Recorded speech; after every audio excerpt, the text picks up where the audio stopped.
समाजातील कौशल्य.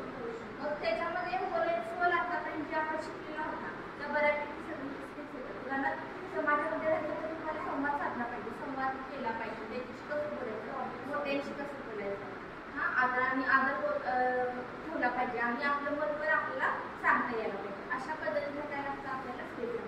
सामाजिक कौशल्य म्हणजे काय, त्या ठिकाणी तुम्हाला ह्याची मानसशास्त्रामध्ये एक संकल्पना माहिती का तुम्हाला, सात्विकरण आणि समावेशन, अक्युमुलेशन आणि ॲक्युमुलेशन माहिती असेल तर तिथे एखादा प्रश्न विचारला पाहिजे तर घेऊन जाईल तुम्हाला जर पाहिजे असेल ना सुचेला. अक्युमुलेशन आणि अक्युमुलेशन. ॲक्युमुलेशन तर ॲक्युमुलेशन म्हणजे काय, सात्विकरण आणि समावेशन, ॲडजस्टमेंट. समावेशन जे आपण करतो ना ते दोन प्रकारचे होते. समायोजन हे दोन प्रकारचे, त्याचे दोन प्रकार आहेत, एक सात्विकरण आणि समावेशन. बालमानसशास्त्र, मानसशास्त्र यामध्ये प्रश्न विचारतात. ते सात्विकरण म्हणजे काय, तर आपण काय करायचं, जिथं जाणार आहे त्याप्रमाणे आपल्यामध्ये बदल करायचा. सात्विकरण म्हणजे काय, जिथं जाणार आहे त्यानुसार आपण काय करायचं, आपल्यामध्ये बदल करायचा.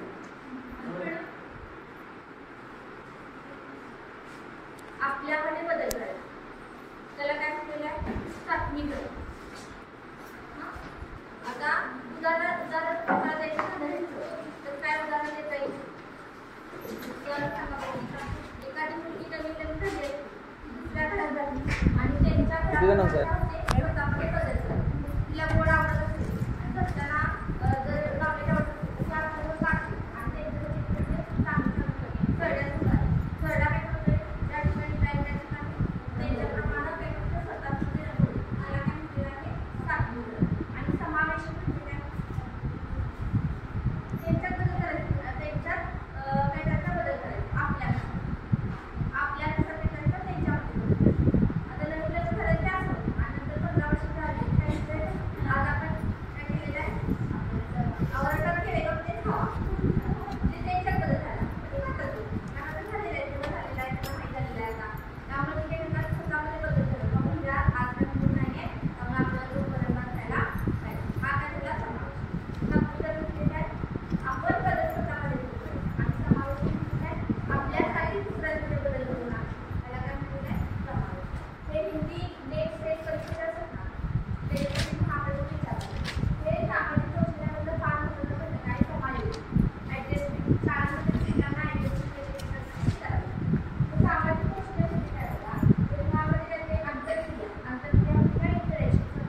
म्हणजे आपण कसं करूया, काय करता मला जॉब किती आहे, माझं किती आहे, असं भरपूर आहे. आणि तुमच्याच कॉलेजमध्ये बारीक तुमच्याच कॉलेजमध्ये आहे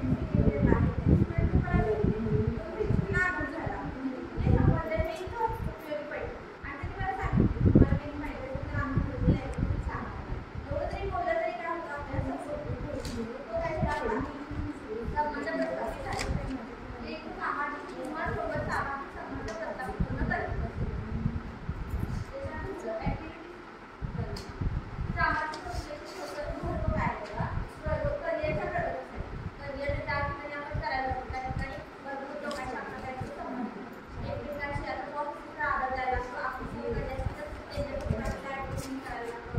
आता भरपूर वेळ असं होतं तुमच्या कॉलेजमध्ये भरपूर मुलं संख्या आहे आणि मुलींची पण संख्या इतर कॉलेजमध्ये आता आपल्या डीएड कॉलेजमध्ये एकाच विषयाचे 3-4 मुलं आणि त्यातली पण येणार एकच आणि बाकी सगळे आम्ही सांगताना सांगतो जसं आपल्याला गेला आणि भेटला तर बाकी सगळ्या लेडीज तर तुम्ही जर जॉब करतो तुम्हाला जॉब करायलाच पाहिजे तर त्यावेळेला तुम्हाला विचारलं हे स्किल सामाजिक गोष्टी आहेत काय करणारे उपयोग करणार तर ते उदाहरण असं देते माझे आमचे जे बेस्ट फ्रेंड होता तर त्याला गोव्याला जावं लागलं आणि सगळ्या लेडीज आणि हा आपला पद्धत होता तिथं गोव्यात जाऊन बीएड कॉलेज शिकायला मग विषय असं तर तू ओळखा होता आणि जायचं तर सगळ्या टीचरला काल त्या टीचर त्या टीचरला बरोबर दबाव नाही तेवढं बोलत त्याचं काय होतं दुपारची जेवणाची संध्याकाळचं काय करायचं जेवढं बोलत तरी काय होतं तुमचं हे होतं काय हा मॅडम चांगलं आहे विद्यार्थ्याला पाठवून म्हणजे देतात नाही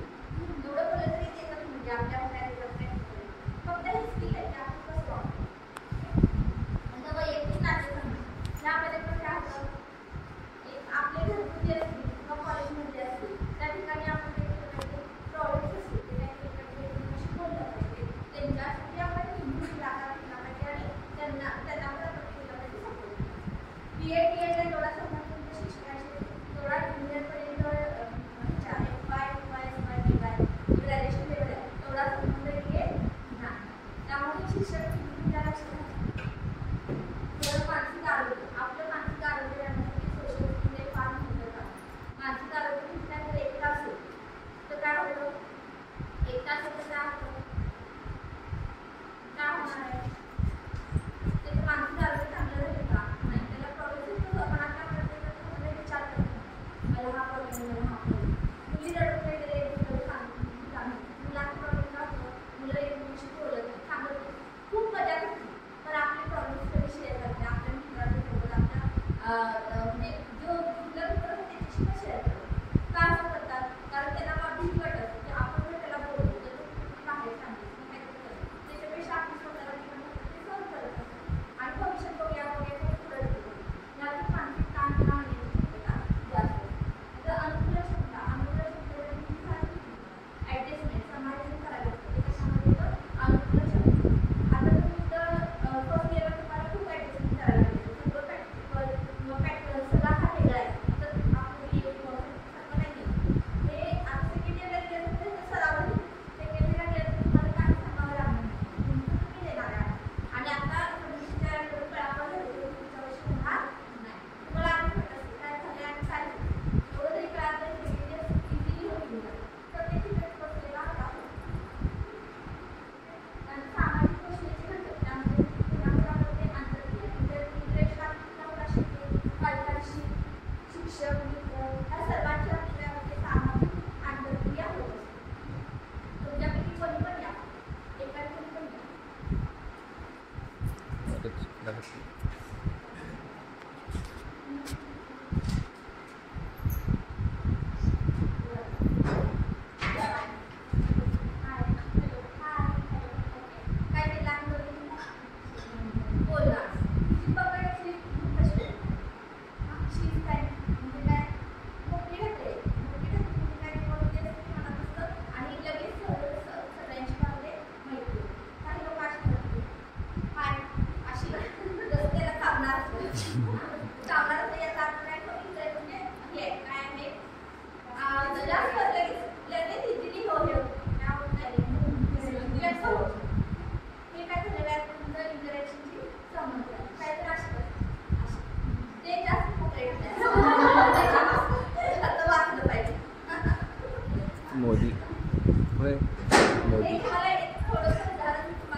आईची शपथ आहे म्हणजे काय पोराला आईविषयी इमोशनल असतं. त्यामुळे मुलं काय शांत असतात.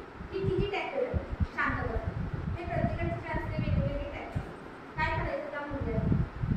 मी ज्या ठिकाणी इंटर्नशिप तुमच्याकडे होते त्या ठिकाणी मी प्रिन्सिपल झालेलं आणि एक मुलगी होती ती खूप त्रास होती, खूप वर्गात त्रास होती. पहिल्यांदा आणि मी पहिल्यांदा तिला तुमच्याकडे मारायचं नाही म्हणतात, पण आपला कंट्रोल राहत नाही ठरवायचं मांडलं दिलेलं. आणि नंतर असं झालं की मला हे समजलं बेसिक समजायला घेतलं नाही की नंतर शिकावं. त्यांच्या मॅडम बोलले मॅडमचा प्रॉब्लेम असा आहे तिची आई वागली आहे, ती सावध राहिली आहे आणि तिचे वडील त्यांच्या हातात झालं तिच्याकडे खूप लक्ष देते आणि ती स्वतःकडे लक्ष वेधून घेण्यासाठी काय करते मुद्दाम त्रास सगळ्यांना क्लिअर लक्ष द्यावं.